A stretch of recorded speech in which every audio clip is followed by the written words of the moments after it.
આપણે હજુ નક્કી જ નથી શું કરવાનું. કેટલું જાણીએ ને કેટલું રંડાળ મંડાળા બધું કરવું અને આપણું ઠેકાણું જ નથી.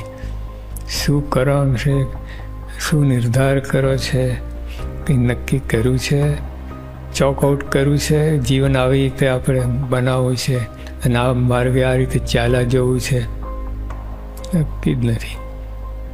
હજુ મુક્તાન સાંઈ વાત કરી. શ્રી હરિની આ વાણીને સાંભળી મારા ઉપર જે બોલ્યા ને, મારા શું બોલ્યા, હું મારા ભક્તને સદાય આધીન રહું છું.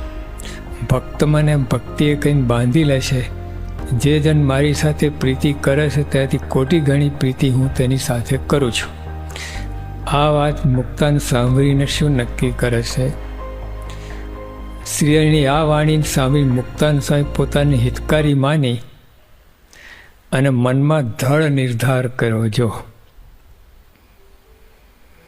આ આપણે નથી થતું. વાંચીએ, સાંભળીએ, બીજાને કહીએ, બીજાને પણ આપણે પોતાનો નિર્ધાર નક્કી હોતું જ નથી. જે મુક્તાન નક્કી કર્યું, શું નક્કી કર્યું?